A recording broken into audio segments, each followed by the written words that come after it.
Halo Mirsa TV, apa kabar?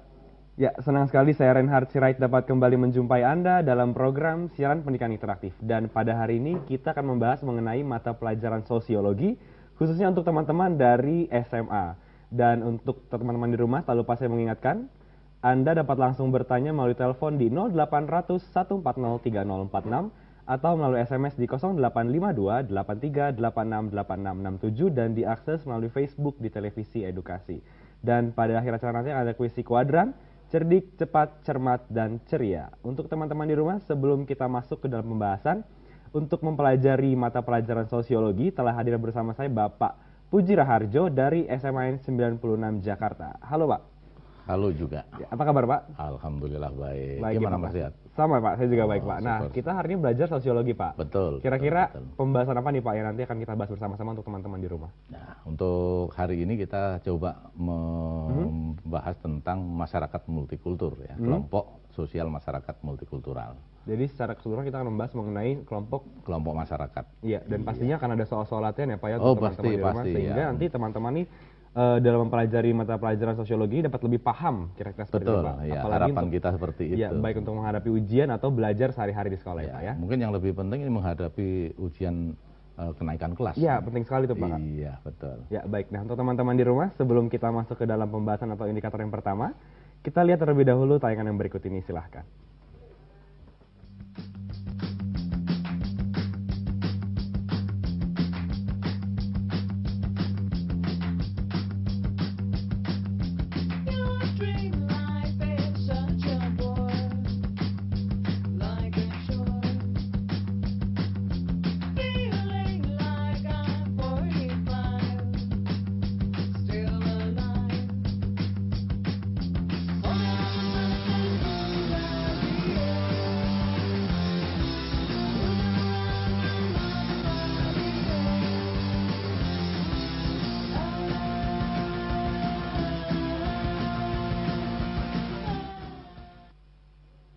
Ya, demikian tadi video yang telah kita saksikan bersama. Tadi terlihat seperti kelompok sosial formal, kira-kira seperti itu. Dan juga ada teman-teman dari SMA yang sedang rapat atau dan lain sebagainya. Kita kembali lagi bersama dengan Pak Puji ini Pak. Tadi kita telah melihat bersama-sama videonya Pak. Iya. Mungkin Bapak ada sedikit masukan atau gambaran atau tanggapan Pak mengenai video yang tadi telah kita saksikan bersama-sama. Iya, baik. Kelompok sosial itu pasti akan selalu terjadi ya di dalam masyarakat. Nah, hanya apakah seperti ini kita lihat di sini ada kelihatannya ini guru ya sedang di ruangan. Berarti dia ada pengelompokan masyarakat yang secara formal diikat oleh sebuah organisasi dan ini juga mungkin rapat yang di para apa ini ya pejabat kelihatannya. Nah, ini anak sekolah ini juga masih sifatnya formal ini ya, formal. Nah, kemudian kalau ini non formal karena di sini pengorganisasiannya tidak ada apa namanya aturan-aturan yang berlaku ya seperti itu. Ada orang-orang yang sedang apa namanya melakukan ritual keagamaan, ibadah seperti itu. Video yang tadi telah kita saksikan pasti akan berkaitan ya Pak dengan pembahasan. Oh iya pasti karena itu adalah pengelompokan dari masyarakat itu sendiri. Ya, baik Pak, kalau gitu kita bisa dapat langsung memasuki pembahasan yang pertama Pak. Baik, kita lihat indikator. Ya. Nah, untuk pembahasan pertama ini adalah kita mencoba melihat indikator, yaitu menjelaskan pembentukan kelompok sosial dalam masyarakat. Ya. Nah, dalam indikator ini kita akan mencoba melihat bagaimana sih kelompok masyarakat sosial dalam masyarakat itu terbentuk. Gitu ya. Nah, kalau kita lihat bahwa masyarakat itu memang didasari oleh berbagai macam faktor ya di dalam pengelompokan itu, sehingga dalam masyarakat itu terjadi perbedaan-perbedaan. Perbedaan adalah satu yang kodratiah ya, artinya sudah dari hakikat manusia hidup itu selalu berbeda. Nah, di sini kita lihat ada gambar tentang budaya, keragaman budaya. Budaya di Indonesia ini sangat beraneka ragam karena kebetulan di Indonesia itu terdiri dari berbagai suku bangsa. Nah, oleh karena itu keragaman ini janganlah menjadi sebuah perbedaan yang harus dipertentangkan. Gitu. Tetapi perbedaan adalah sebuah kekayaan bangsa yang harus menjadi satu nilai jual di dalam masyarakat kita, yaitu misalnya wisata, misalnya dari sisi pendidikan dan sebagainya. Jadi bukan sebagai sebuah perbedaan Ya, Pak. yang harus dipertentangkan. Baik, benar sekali Pak. Nah, kemudian kalau kita lihat apa sih kelompok sosial itu, yaitu sekumpulan dari manusia atau orang yang mempunyai kesadaran jenis untuk bersama, berhubungan satu dengan lain, artinya berinteraksi dan tidak selalu terikat oleh organisasi. Kadang-kadang beberapa orang ngumpul itu sudah namanya kelompok sosial, tidak harus ada Tanpa harus ada organisasi. betul, ya, Pak, organisasi yang formal ya, itu tidak harus seperti itu. Yang jelas intinya kalau ada 2 orang atau lebih mengumpul itu namanya kelompok sosial. Lalu bagaimana Pak ciri-ciri kelompok sosial itu sendiri Pak? Baik, kalau kita lihat ciri-cirinya, Ya, ini dia, yang Pak, pertama adalah ada anggotanya itu lebih dari 1. Ya. Ya, 2 orang atau lebih. Karena kalau sendirian tidak mungkin ya, terlihat ya jadi kelompok gitu. Yang kedua ada interaksi di antara anggotanya itu, jadi satu dengan lain anggota itu ada hubungan. Kemudian 3 ada kesadaran untuk berkelompok, jadi mereka menyatu itu pasti ada sesuatu yang mengikat dia gitu. Nah, yang keempat adalah ada ikatan yang timbul dari perasaan bersama. Ya. Nah, misalnya kalau kita ibaratkan dalam ciri ini, kalau keluarga itu tentu lebih dari 1 orang. Kemudian ingin bersama-sama untuk menciptakan kehidupan yang ideal, yang harmonis, sakinah, mawaddah, warohmah, kira-kira seperti itu. Oke, nah, kemudian kalau kita lihat di dalam gambar ini, apakah ini dapat dikelompokkan sebagai kelompok sosial? Nah, ini ada orang-orang yang tinggal duduk-duduk di atas kendaraan yang ya mungkin ini kendaraan apa ini ya, sudah pawai, lama, Pak. pawai gitu. Ini tetap merupakan kelompok sosial, tetapi kelompok sosial ini adalah bersifat semu. Artinya ini kerumunan ya, crowd gitu, kerumunan. Dia tidak ada struktur sosialnya, tidak ada. Oh, jadi kerumunan pun dapat dikatakan kelompok sosial. Betul, ya, Pak, ya? kelompok sosial. Misalnya kalau ada kecelakaan, kan kadang-kadang begitu ada kecelakaan, orang-orang pada nonton nih, datang ke situ mengelompok, itu juga kelompok sosial, tapi sifatnya sementara, semu. Nah, bedanya dengan organisasi tadi, di dalam orang yang rumun waktu dia melihat kecelakaan, tidak ada ketuanya, tidak ada sekretaris dan sebagainya. Jadi struktur sosial tidak ada seperti itu. Dan sementara selesai itu bubar. Nah, seperti itu. Itu juga kelompok sosial. Oke. Nah, kemudian kalau kita lihat di dalam kelompok sosial yang menarik itu ada 2, yaitu kelompok sosial paguyuban yang namanya paguyuban dan patembayan. Nah, yang membedakannya paguyuban ini punya solidaritas sosial yang tinggi. Ya, ini biasanya pada masyarakat-masyarakat yang sederhana di desa itu ya, itu banyak solidaritas sosialnya tinggi.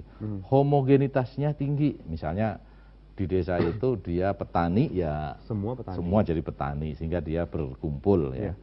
Interaksinya intim, batiniah, lebih terikat kepada perasaan, ya, keturunan dan sebagainya. Kontrol sosialnya tradisional, biasanya tidak ada aturan tertulis gitu. Jadi misalnya meminta suatu perintah ya seperti itu langsung dari mulut. Kemudian kalau yang patembayan, hubungan sosial secara ekonomi, artinya hubungan sosialnya ini dihitung dilihat untung atau rugi. Heterogenitas sosialnya juga tinggi karena banyak perbedaan-perbedaan di situ.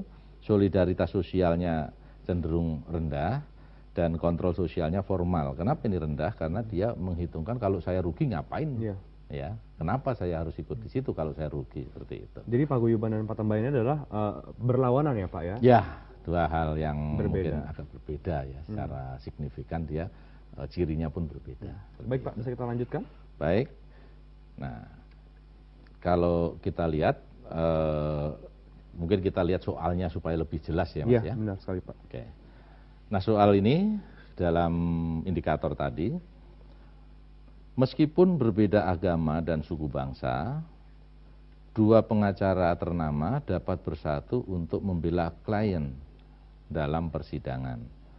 Mereka dapat membentuk kelompok sosial, kelompok karena ikatan titik-titik, A. kedaerahan, B. keturunan, C. keyakinan, D. pendidikan, dan E-nya adalah profesi. Jadi memang kelompok sosial ini nanti banyak ya di sini apa yang mengikat dia. Nah, soal ini bisa diselesaikan, harus kita lihat apa sih yang ada dalam sini. Bersatu, walaupun berbeda agama, berbeda suku, tapi dapat bersatu. Sebagai apa? Ini sebagai pengacara. Nah, ketika ini bicara pengacara, pengacara itu adalah salah satu pekerjaan yang punya keahlian tertentu, itu namanya profesi.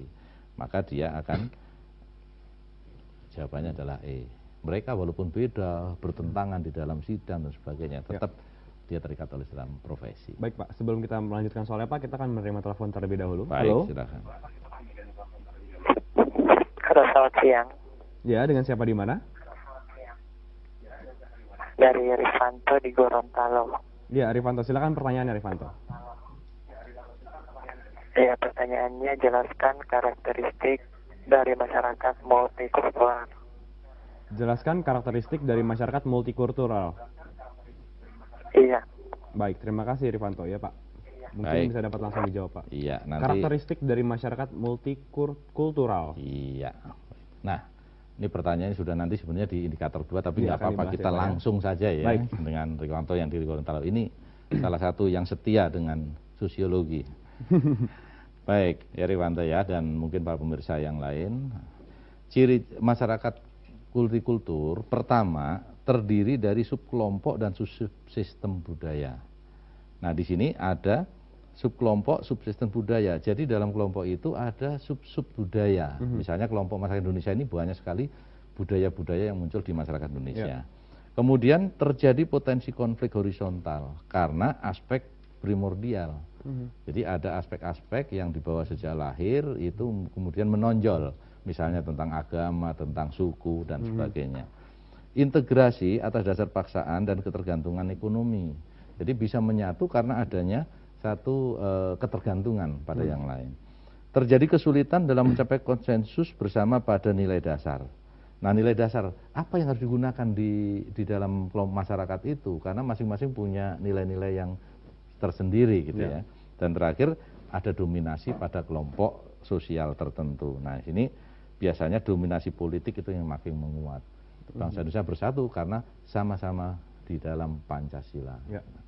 Baik Pak, nah sekarang kita akan menjawab lagi pertanyaan, tapi dari SMS di 021978 sekian-sekian.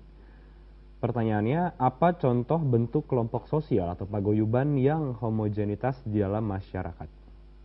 Apa Pak contohnya Pak? Jadi dia mau tahu contohnya langsung apa sih kelompok sosial atau paguyuban di dalam masyarakat nih yang homogenitasnya tinggi. Baik. Yang sederhana mungkin kelompok sosial yang serikat paguyuban itu adalah arisan. Pernah arisan? Pastinya Pak. Mungkin arisan ya. Nah, arisan itu sebenarnya adalah tidak ada yang untung dari arisan. Karena waktu ditempati, waktu dia datang ke arisan itu pakai transport, harus biaya macam-macam. Makanannya, dapatnya segitu-gitu juga. Tapi di situ yang dipikirkan bukan untung rugi, tetapi silaturahim. Ya, bertatap muka, bertemu dengan teman-teman. Nah, disitulah salah satu contoh yang mudah kita lihat dengan arisan itu kelompok paguyuban. Ya, baik Pak, menarik sekali nih. Kita masih punya soal lagi Pak? Baik, untuk silakan. pembahasan? Baik, silakan Pak. Nah, kita kembali ke soal berikutnya. Masih mengenai kelompok sosial pastinya. Kelompok sosial. Ya? Nah, ini ya. Nah, keanekaragaman masyarakat Indonesia diantaranya ditandai dengan perbedaan suku bangsa di berbagai daerah. Penyebab utama timbulnya keragaman tersebut adalah perbedaan A. Sumber daya alam, B. Komposisi penduduk, C. Struktur tanah dan iklim, D. Latar belakang historis, dan E-nya kondisi geografis. Nah, pertanyaan ini mana kira-kira jawabannya? Mungkin para pemirsa di rumah, terutama anak-anak ini sudah siap jawabannya apa gitu ya. Nah, ini diingat-ingat bahwa di sini ada perbedaan suku bangsa. Nah, perbedaan suku bangsa itu tiap-tiap daerah ini berbeda. Tiap daerah berbeda. Nah, kenapa dia berbeda? Karena Indonesia itu adalah negara kepulauan. Nah, karena kepulauan maka terjadi isolasi. Nah, apa isolasinya? Bisa laut, bisa gunung. Oleh karena itu pertanyaan ini jawabannya adalah kondisi geografis, karena Indonesia terdiri dari pulau-pulau yang banyak sekali dan satu dengan lain sulit dalam berkomunikasi.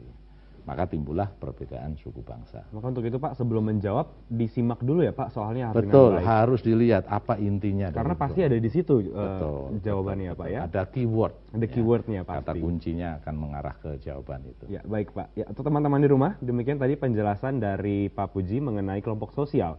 Seperti apa lagi nanti pembahasan kita akan membahas lagi mengenai banyak hal mengenai sosiologi. Untuk teman-teman di rumah, jangan kemana-mana dan siapkan pertanyaan Anda, karena kami akan segera kembali setelah yang berikut ini.